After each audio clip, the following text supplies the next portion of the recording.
Hello everyone, I am BowserJrXD, and welcome to the Japanese Grand Prix at Mobility Resort Motegi, race 17 of 20, race 16 of 20 for MotoGP in 2024. 5 races left in the season, 4 in the Asian swing. And we kick off in Eastern Japan, because the last one, I guess, does Indonesia count as Southeast Asia? Anyway, Japan. At Motegi, a track formerly used by IndyCar and NASCAR once at the Oval in 98 as an exhibition race. IndyCar multiple times in the Oval, I think from 98 to 2010, and then the road course in 2011. I'm gonna look at it. Okay. Right, so with 5 races to go, and at the sprint race yesterday, Jorge Martin leads Pecco Bagnaia by 15 points. And before I get caught up and the formation lap happens, let's go over the starting lineup. We've also got one driver is out, Miguel Oliveira, still after a fracture from practice from the previous round in Indonesia, and one replacement driver for Miguel Oliveira, and one wild card driver. So, starting 23rd, driving the number 87, 87 Yamaha YZR M1 for Monster Energy Yamaha MotoGP team. 26 years old from Sydney, Australia, Remy Gardner. He is the wild card for Yamaha. So they have a third Yamaha in the field.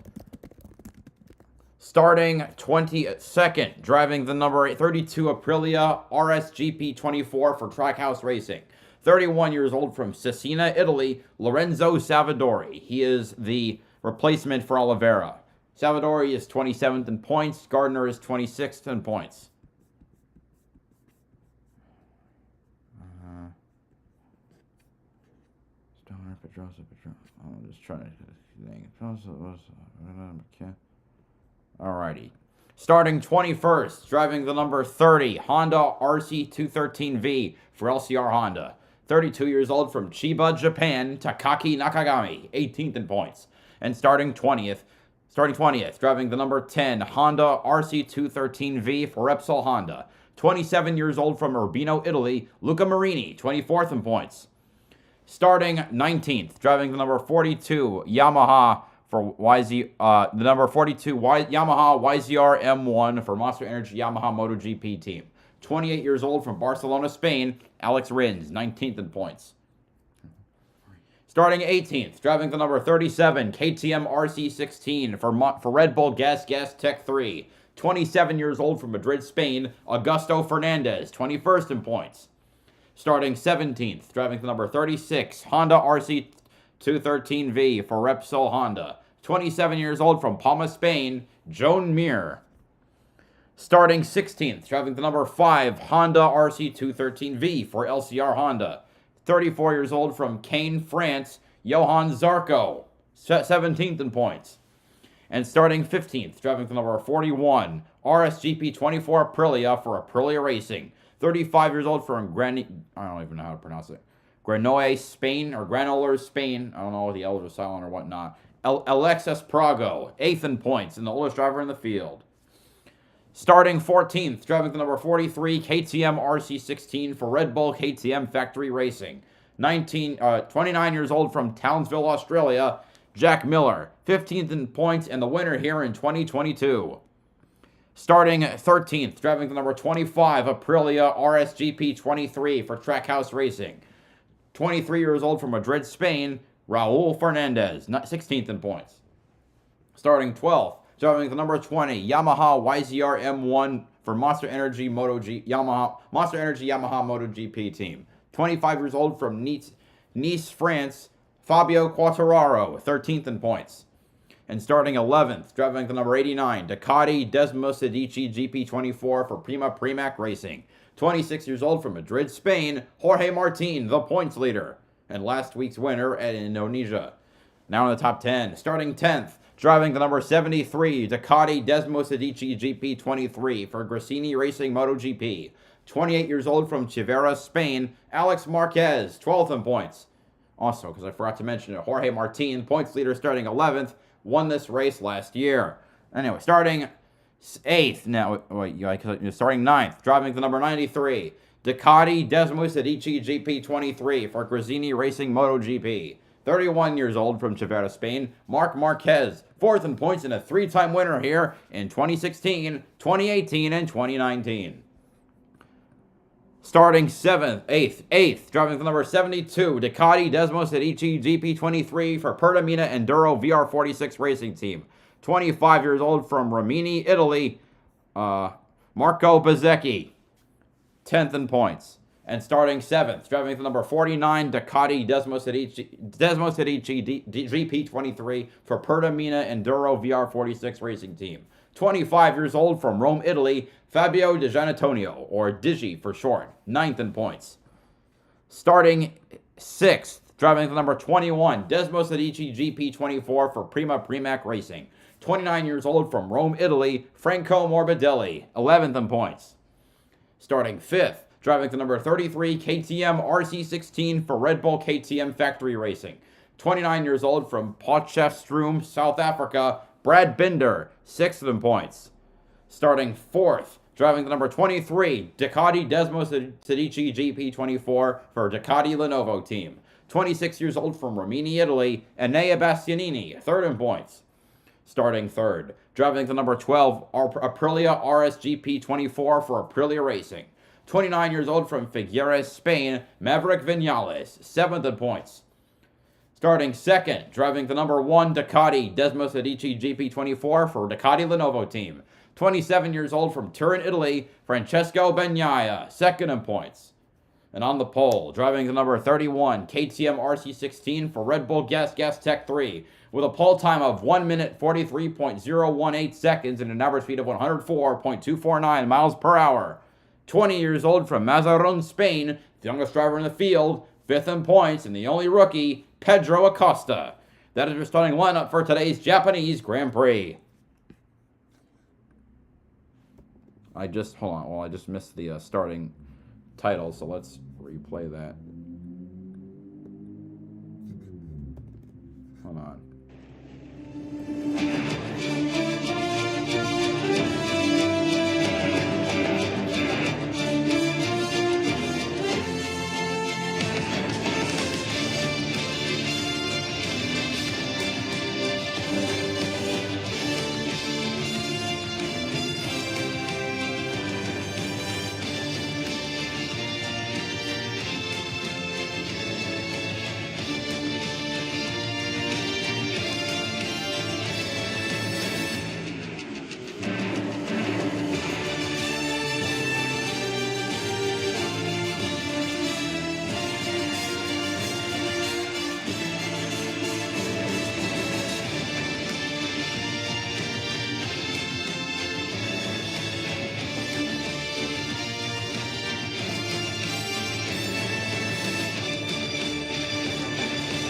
I realize the point standings might have changed because of the sprint, but I digress.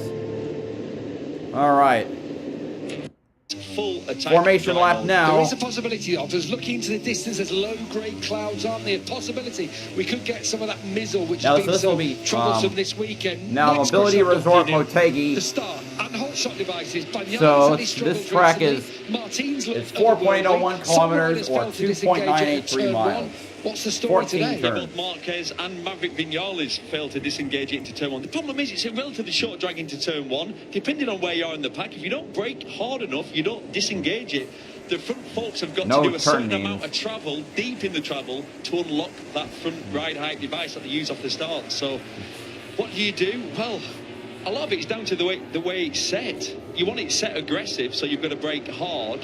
That means that'll help you on the start, but you don't want to be going around turn 1 and 2 with it still engaged. It makes the bike very, very difficult to manoeuvre. 80,000 in for this Grand Prix. It's been well attended, total, actually. Well, that's total over the weekend, whenever they play those numbers. That's not overall. That's not one day. At least, well, at least from what I can tell. Starting from that's what Formula 1 does. Which way do you see it going here today, Neil? Really hard to call. Really close. This man's, like I said, I'm going to say he's the favourite. It's bizarre that I'm saying it, but Pedro Acosta is my man for the race. Pecco Bagnaia starts alongside him. Jorge Martin all right. but he starts 11th. Bagnaia. I'm going to use miles for everything because I'm American. It stands at 15. Bagnaia in. So it'll be 24 laps around the 4.8, around the 2.983 miles, just over 70 miles of racing. Some looks across from Alexia Spargo to the pit wall, but we're 71.5 miles. It's the Grand Prix of Japan, 24 laps of Green flag waves in the back. Ready to get racing here in tricky conditions. It's lights on, there, but it's dry for the start. lights out, and away we go. Good start for Pecco Bagnaia. Acosta trying to go around to the outside, and he'll keep the lead. There's Bastianini going up to third. Almost contact there between the 1 and 31, and Bagnaia to the lead. Who's got away well again, but this time he is going to be further down the order. It's Bagnaia out of shape into turn 3 from Acosta in second place. Just like you said, though, Pedro Acosta round the outside. Now the question is, Jorge Martin be able to work through the field. He's up to 6th already. He's gained 5 positions since the start. He's trying to do damage control for his poor qualifying. Electrical problem for him yesterday. Hopefully that's sorted because he's also got pace this weekend. It's Bagnaia from Acosta, Binder in third. How good is that to see? With Bastianini in fourth, then Marc Marquez fifth, and Jorge Martins made the start he needed. He's up into 6th place. Round the S-curve they go, up to the top of the hill, then back down towards this really tricky, one of the favourite overtaking opportunities on the racetrack. See ya. Oh, Brad Binder goes way wide. Bastianini going to take third. And here comes Jorge Martin riding the curve as hard as he can, trying to make the move on Marc Marquez for P5. He's going to get it. And on the inside of Bastianini, who fell back to 4th. Jorge Martin up to 4th already. We have not completed a single lap yet. And he's gained 7 positions. I don't know how they all got through. Jack Miller. What? Jack Miller sideways. Damn, he's Miller up to 5th. I'm going to watch it change once we get to the... I'll start changing the running order once we finish the first lap, but my God. Pace is really good. Jack Miller's race pace is just qualified, man. I apologise. Yellow flag in sector 4. Leading, Acosta second, Binder third. Where's Binder? Someone wreck out. Let's see, Joan Mir and Alex Marquez. Alex Marquez has wrecked out of the Japanese Grand Prix. What did you say about Bastianini? And Joan Mir has wrecked out of the Japanese Grand Prix. Over the years, and this is why he's lost his job at Ducati. He's got the pace. He's probably got the fastest race pace, certainly the second half of the race. But you have to two riders out already. I don't believe it. I really don't. That's in the 12 and 13. That's a fast one for him and Alex Marquez if they've gone down the running together. Order. Sorry, Gab. It's the same as, and I'm not giving him a hard time. I'm just telling you the facts. Maverick Vinales is currently riding round. He's in 9th place. He's starting on the front row of the grid. I mean, it's not acceptable. He started third. Allow yourself to get beaten up so much. Not when you see Brad Binder coming forward like he has. When you see Jack Miller from 14th on the grid. Yes, you know what? Jack may well fade in this race, but he gives himself the best of opportunities, doesn't he? Exactly. So I can't believe Pedro let the brake up into turn 1. That was brave. Can't believe it, Pedro Acosta. Oh, well, yeah. After what we've seen of him already in this rookie season, he is officially the rookie of the year now. A lot of them deep there in He's only one rookie. This is going to be a fast crash. Oh, it's going to be horrible. Oh! Crash. Oh, look at how wow, oh my God. Marquez rolled into the wall, and his bike got stuck on Mir. Dang. It's Alex Marquez behind. He hasn't hit the back of Mir on purpose into there. It's so fast. 4th gear in a MotoGP bike, and there's not a lot of runoff, as you can see.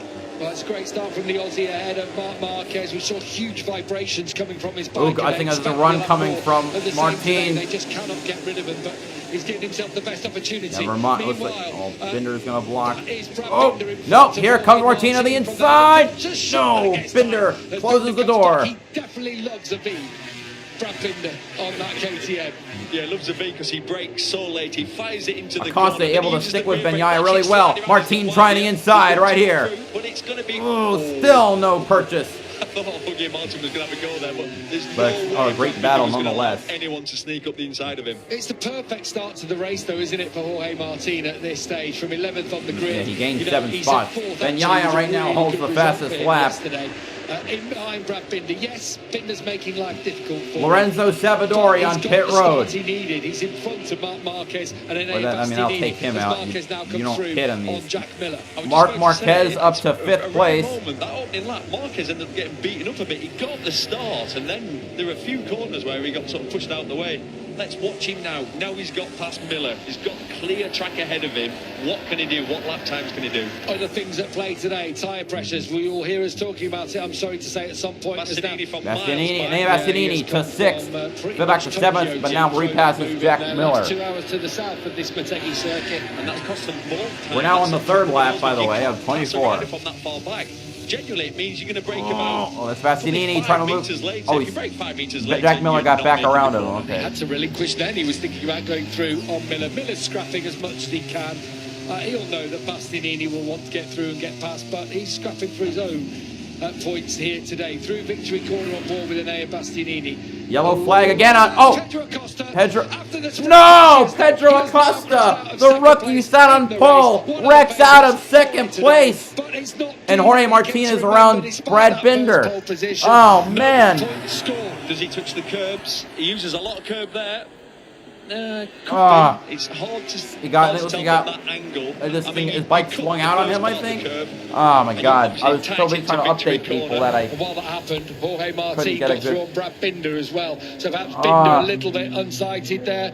And through goes Martin, so that's released him to Bagnaia. It's worked out perfectly at this moment. How on earth? I cannot believe how that worked out for his championship rival, and starting from the 4th row of the grid with only 3 laps in, he would have taken that. Again, that's a lose from a long way back. Bastianini on Jack Miller for 5th. Unless Jack can square him off and fire it up into turn 9. Should have a little bit of a run on him. Is Jack going out? No, he's not. He's going to sit in now. Oh, but deep again for Bastianini. He's pushing into, because it's almost as well, it's like Bastianini knows he's watching the race slip away from him in these opening laps. The gap from himself to the leaders now at 3 seconds, so, or to Bagnaia By the way, anyway. we're now on the 4th lap. He's out on his own at the front of this race, 1.4 seconds the gap.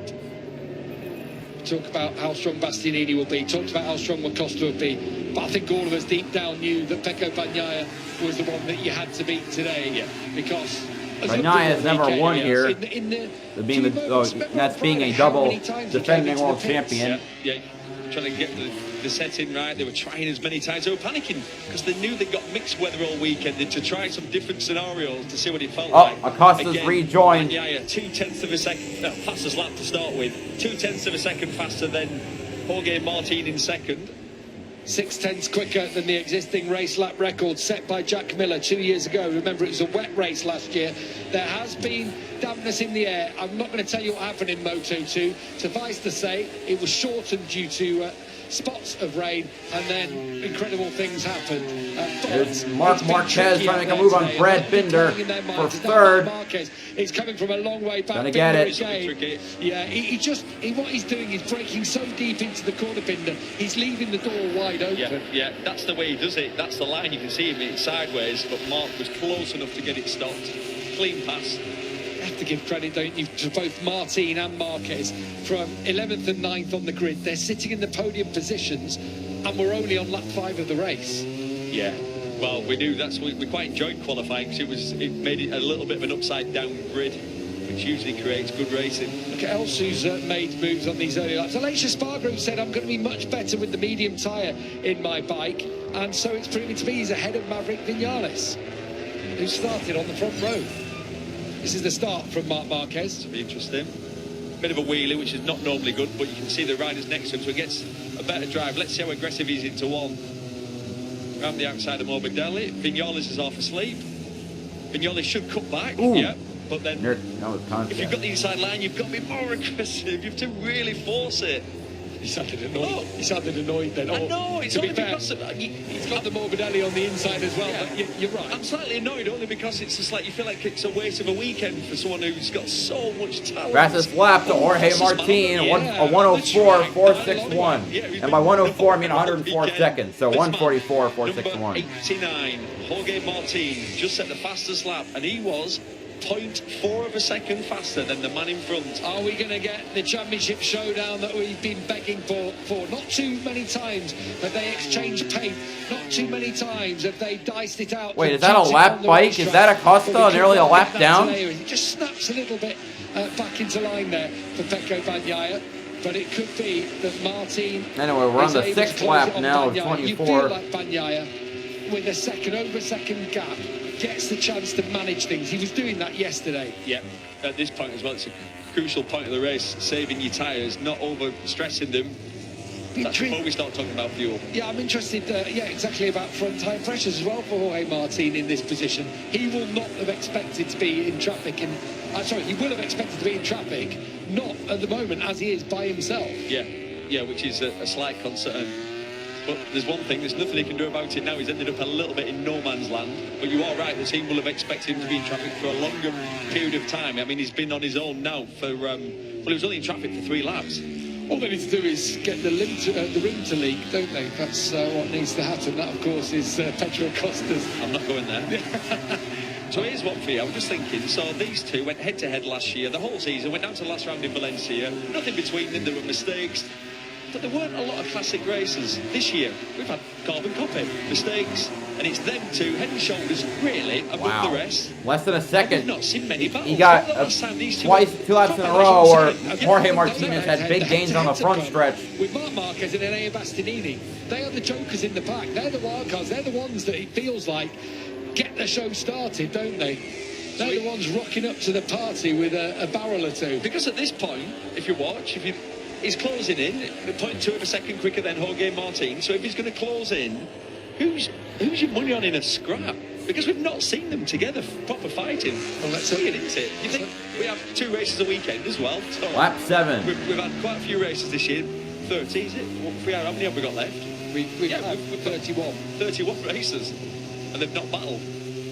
Or am I missing something?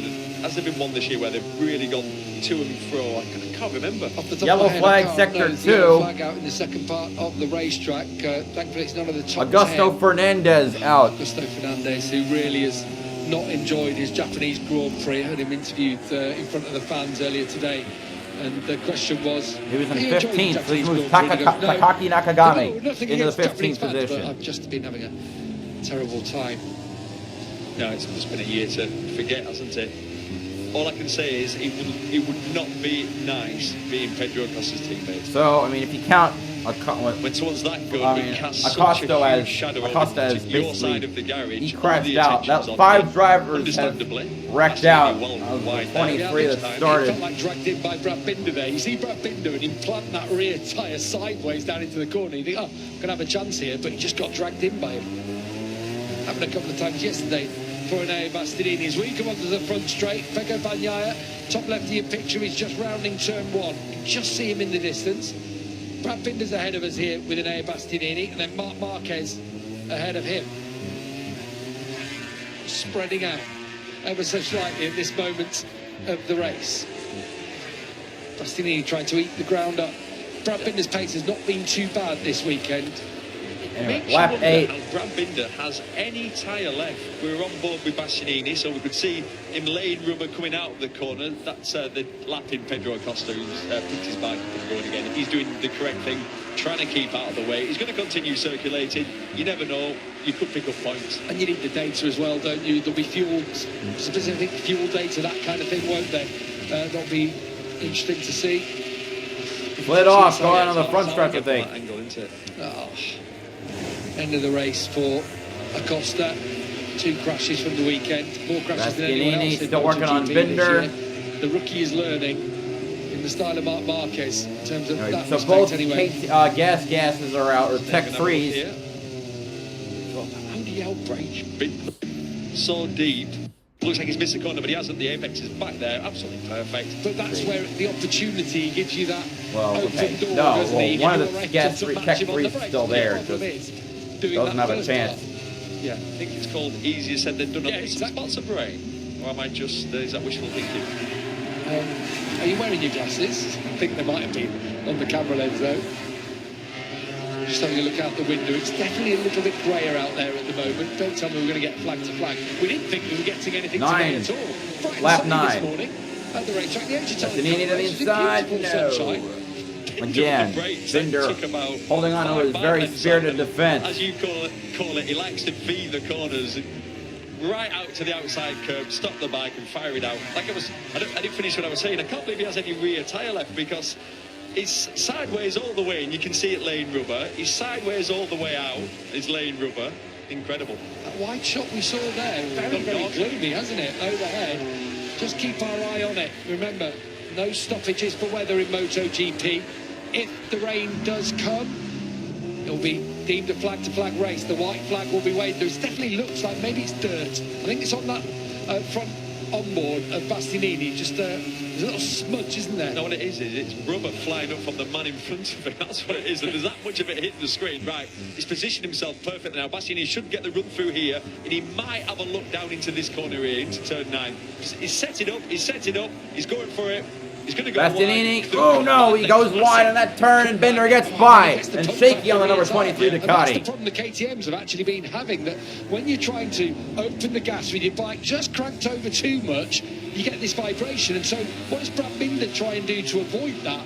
He gets it trying stood up, doesn't he? Not to basically open the throttle on too much of the edge of the tyre, because that generates this vibration. Yeah, you're right. 7/10 the last time the margin was checked. Exactly that. Yeah, how do you get rid of vibration on the side of the tyre? Spend as little time on the side of the tyre as you can. Make your time on entry and exit. Sacrifice a little bit in the middle. Frankie Morbidelli's just got through on Miller, and as he does that, white flag's gone out.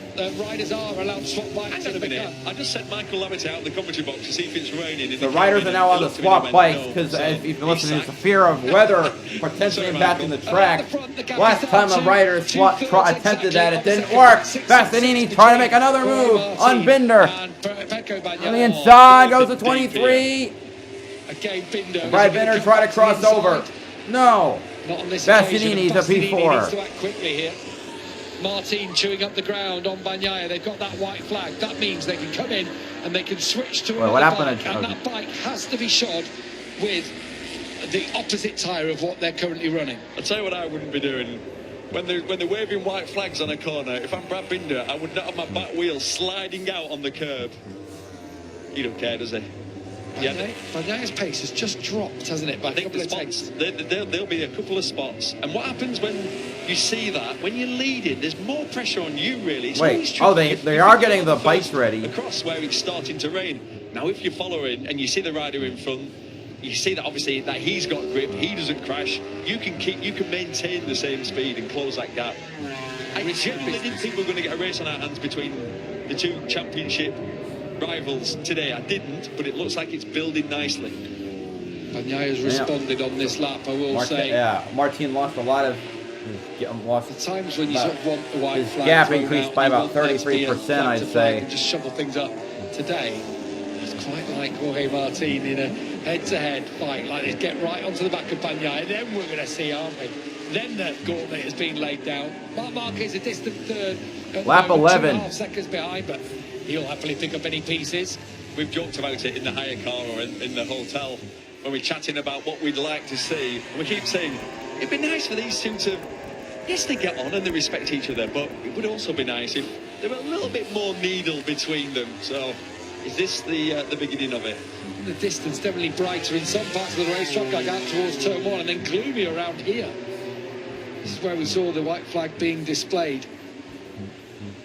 So, still Bagnaia leads under the tunnel out of turn 5 into this fast, beautiful part of the racetrack here. Climbing steadily uphill through 6 and then into 7.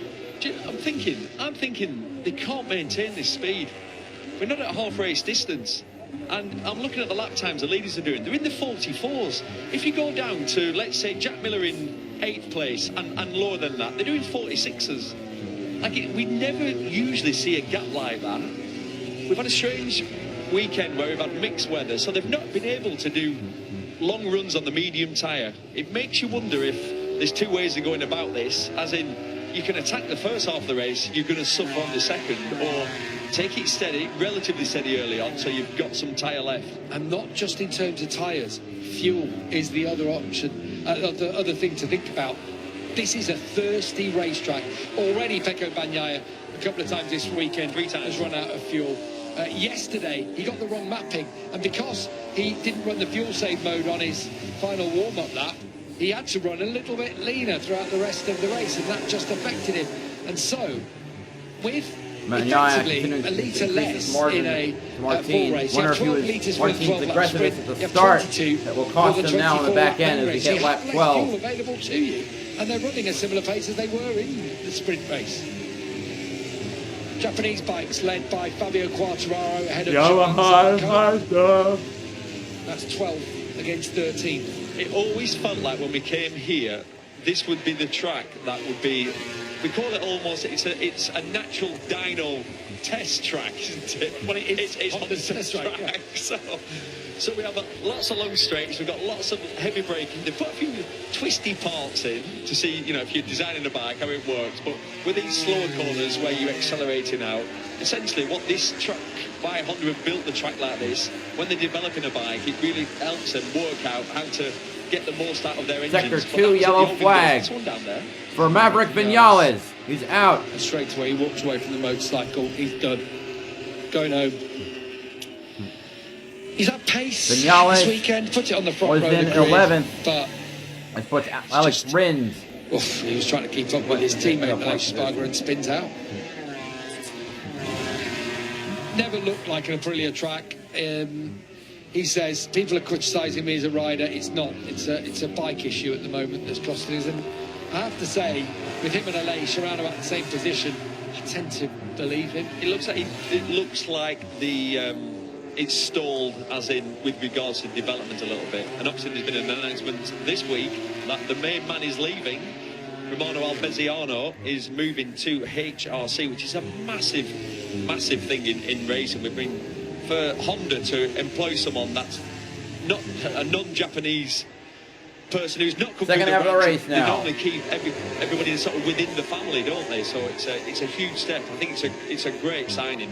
There were a few light shadows underneath the bike there as they came down towards turn 3. Still just under 12 laps remaining in this race, through 4, down towards the 90-degree right-hander of turn 5. Pecco Bagnaia leads Jorge Martin. We are past the halfway point of this 24-lap Grand Prix of Japan. Bagnaia has led from the off, made a brilliant start, I will say, in the race. When I remember speaking to him after the Indonesian Grand Prix, and he said 6 in a row now. That's 6 in a row where it's either spun up, it's wheelied, it's bobbled. He was bob on today. Yeah, bob on today. And again, we're watching the two main men on the absolute limit. Look at them, on the absolute limit. It looks like the bikes are gliding around. If you go down to 6th place, we've done 12 laps. They're half a second a lap faster than someone like Marco Bezzecchi or Frankie Morbidelli. Can they keep this going is the question. What's happened this year?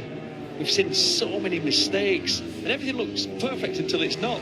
I'm concerned more about Jorge Martin in 2nd place.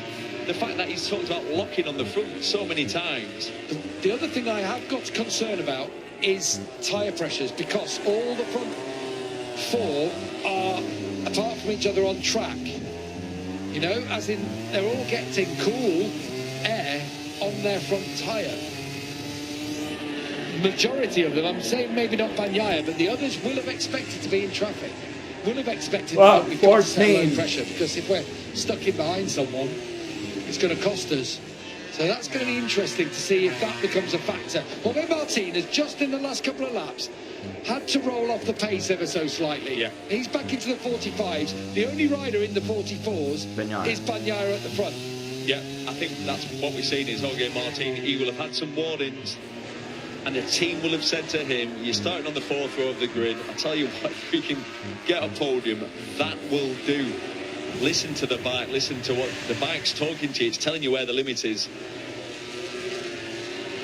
And Marc Marquez. Turn 1 for Marc Marquez. Very wide. I wondered where the time had gone there. Yeah. But the front tyres, Neil, starting to protest at this stage. Yeah, a long way to go as well.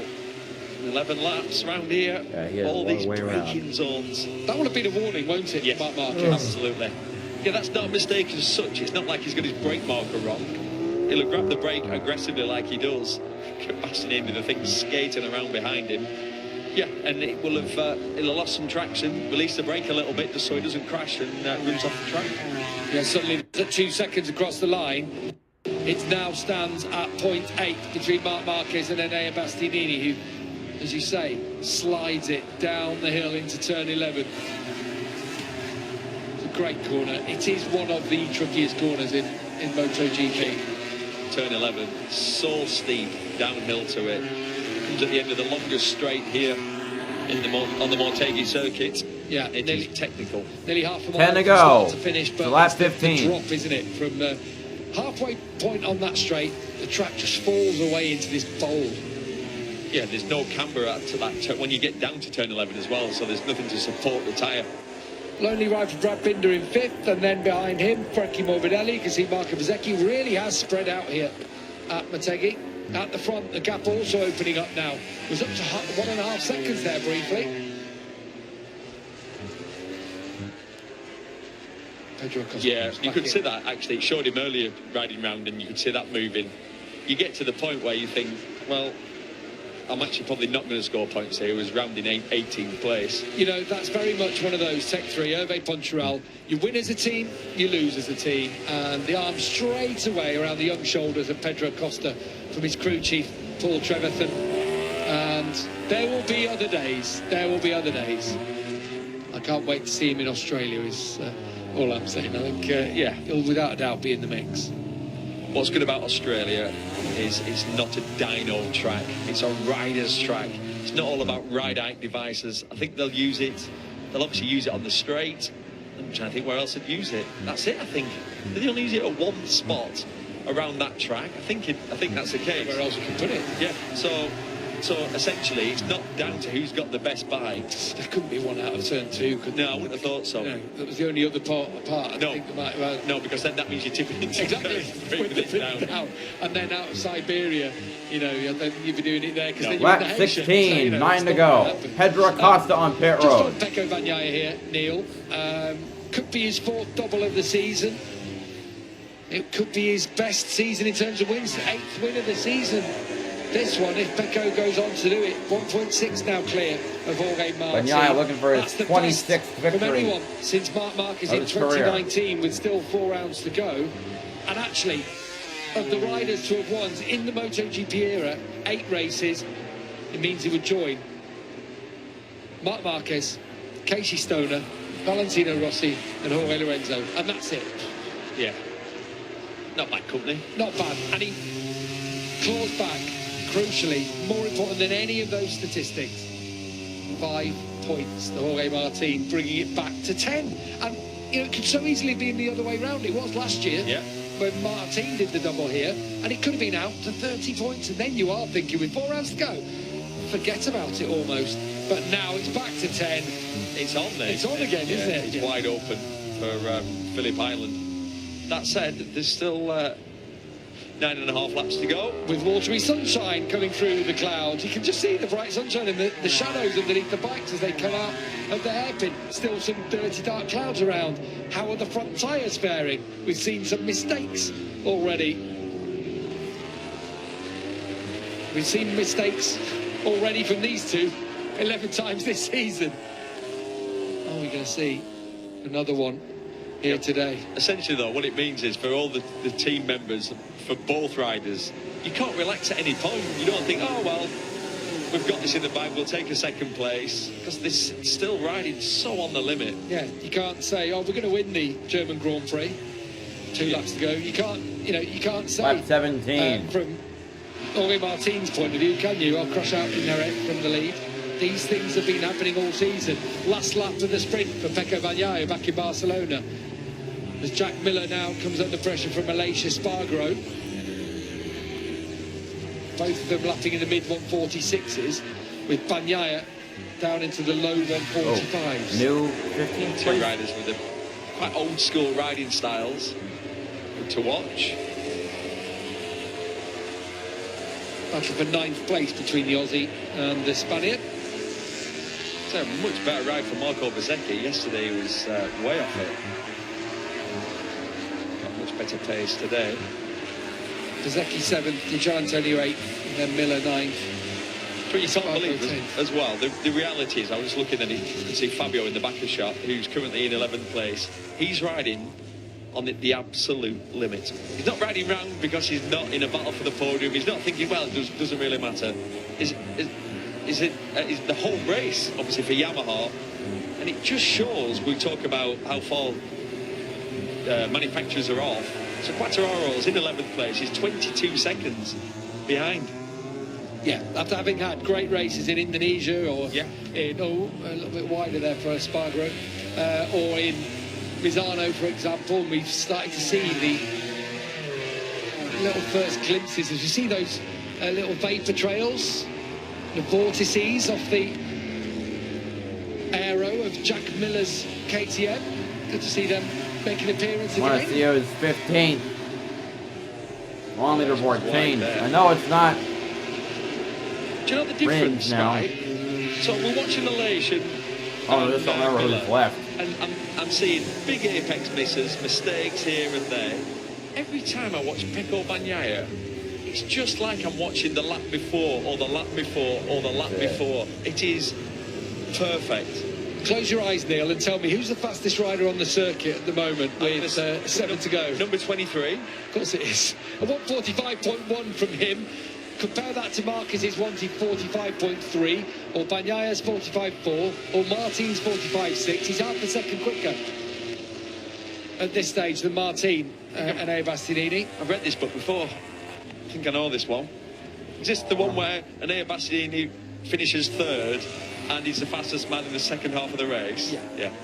Yeah, lap 18, 13 7 to to 24 go. instead of lap 1 to 12. It's forever the story. And it's why this man is not keeping him in Ducati Red next year. Still the gap at the front. It was at 1.8. I wonder if there's been a mistake there from Bagnaia, because it's suddenly gone down. It went down to 1.5. It did. So I just wonder whether there might have been something from Bagnaia, a warning perhaps. Well, what we'll be able to see is if Bagnaia sees his pit board and the gap's come down by 2 or 3 tenths, what we've seen so far, he normally responds. What's so good from Jorge Martin is he's keeping the pressure on. He's keeping, even though the gap has been growing, he's keeping him honest. He's not thought, right, I'm going to roll off. Yeah, 2 tenths quicker. Maybe it's Remy Gardner who second moved impact into from the Martin top. to Bagnaia. 1.5 seconds the gap 15. here. It's come down again on this lap. 0.562 between Marc Marquez and Enea Bastianini. I don't know. There's your front runners into turn 3. Bagnaia from Martin, and then 93 of Marc Marquez from 6 laps to go. Lap of Enea 19. Bastianini. The GP23 of Marc Marquez versus the GP24 of Enea. Oh, it's Marini. From Marquez's point of view, in that GP23 battle, he's 9 seconds, no, 12 seconds clear of the next GP23 in Marco Bezzecchi. I just guessed that I didn't. I just didn't think that he was. I think Marco Bezzecchi finished 3rd in the world last year. The gap is coming down at the front. We're now down to 1.4. Do you feel like Martin had a couple of laps off, maybe, just to get everything back under control? Can you ask me that question in about 2 more laps? No. The whole point of commentary, as you see it right now. It was wide there. So that was a slight mistake. From Bagnaia. From Bagnaia. Yeah, and that's why they're telling him. Rider behind, The gap has come 89. down another 10th. 1.3 seconds. Got a race on our and I hands, wonder, ladies and gentlemen. we've got the tyres to Last think about. 25% We've got of the race. fuel to think about on this lap. The last lap was 2 tenths, nearly a quarter of a second. And it's, look, 0.07, 0.07, 0.07. That's already 0.2 on this lap alone. When we come to the line now, they come across it. The gap total, well, the gap between them, So, again. about a quarter of a second gain. 5 to go. Oh, it makes this lap important now. And Yeah, it was let only me up tell by you what 8 it feels 1,000ths there. If you are Jorge Last Martin now, you've seen that the last 2 laps you've managed to get. You've basically got half a second in 2 laps. Now, it gives you hope. You think, okay, Lap 20, I'm 5 to go. Tyres are sliding around. I feel like I'm on the limit. but he must be feeling worse. And it just gives you that boost to attack that little bit harder. Little response from Bagnaia in the first part of the racetrack under the first bridge. Second split comes just as they tip it into turn 7, the place where Pedro Acosta crashed out of the sprint yesterday. Frankie Morbidelli has hunted down Brad Binder. He's been a half a second quicker than him over the last couple of laps and could be about to make it a Ducati top 5 to back up their top 7 from yesterday. Oh, what a shot. It's so good being on board. There's that many moments that a racer has in a race that you miss, you don't see. That was a great shot of Morbidelli round the 4th gear corner there. Sideways. Morbidelli on Binder. Won't be easy to get past, but Frankie can have a little bit of spikiness about him sometimes in this situation. Not afraid to put in a firm move, and there we go. He absolutely blows that corner, so that will be all to do again for Frankie to get right back up to the rear of Brad. But they're the mistakes I'm talking about. That's why Frankie Morbidelli is 14 seconds behind Bagnaia on the same bike. If you want to win the MotoGP World Championship now, you have to be perfect. You have to put the perfect races together. 4 to go. Again, Neil. 1.1 the gap.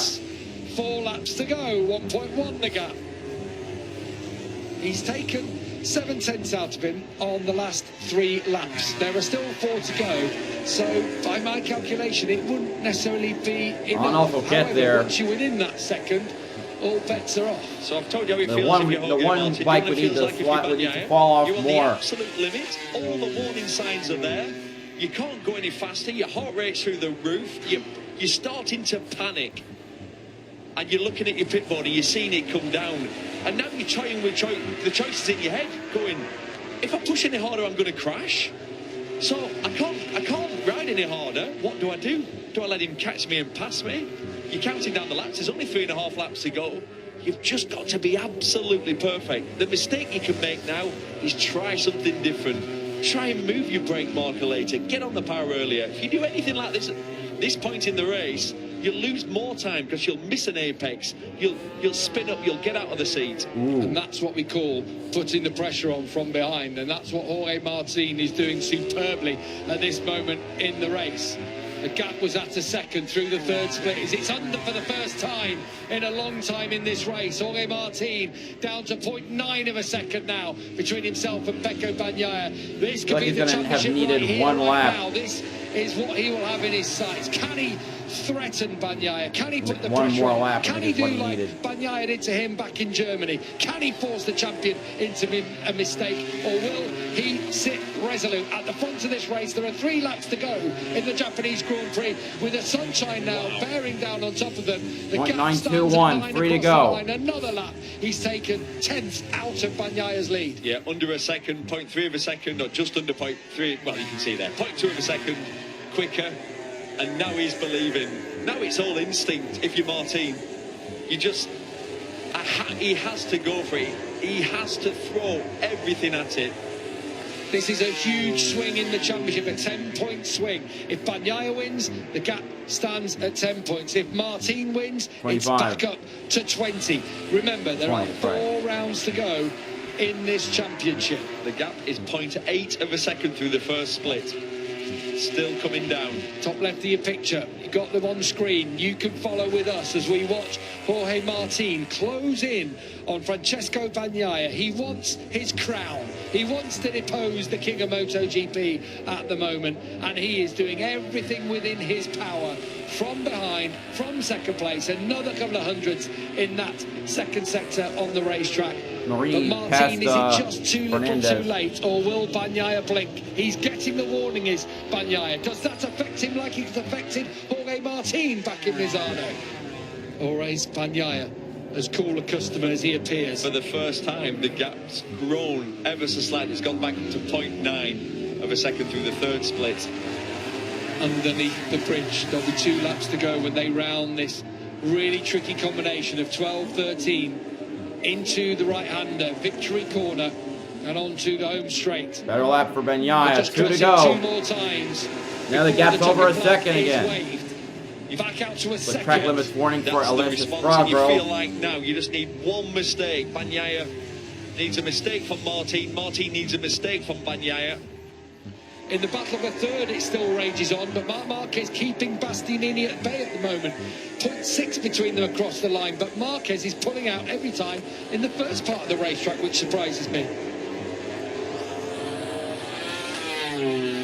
Through the first split, 1.1, Bagnaia coming back, pushing on for these latter stages of the race. The gap back out to 1.2 seconds.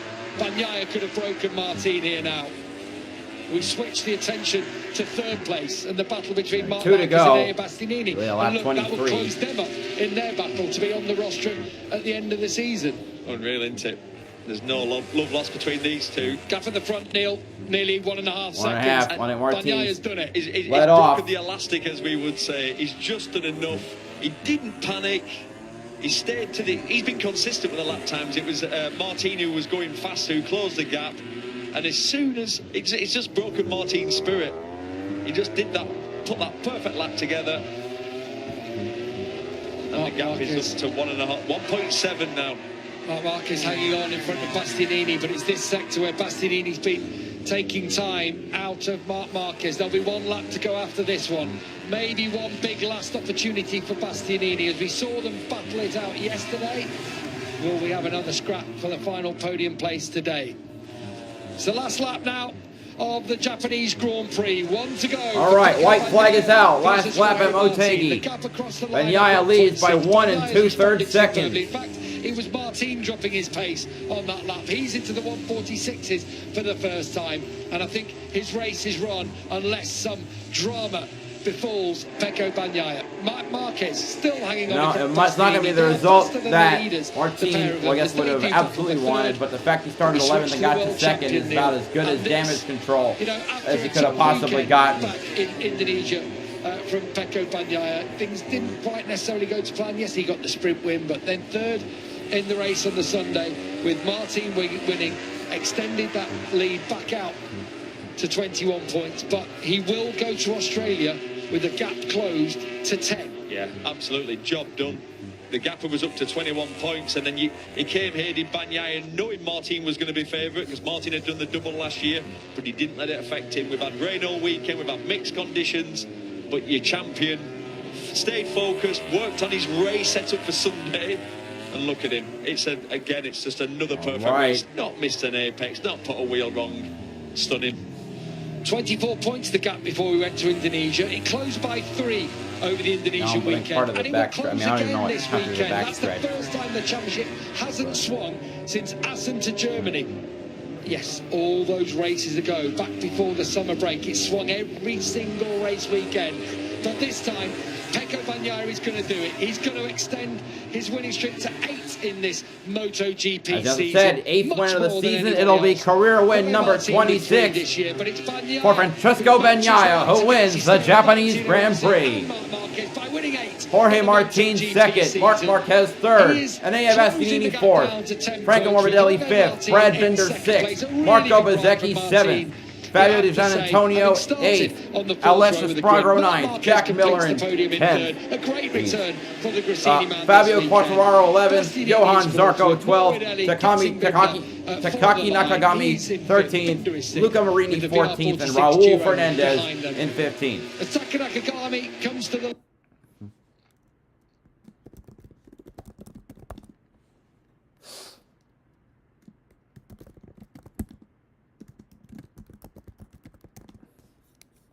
All right, and that does it for the Japanese Grand Prix. I don't know if anyone actually stayed up, but now I must get to bed because in about 12 hours, Talladega.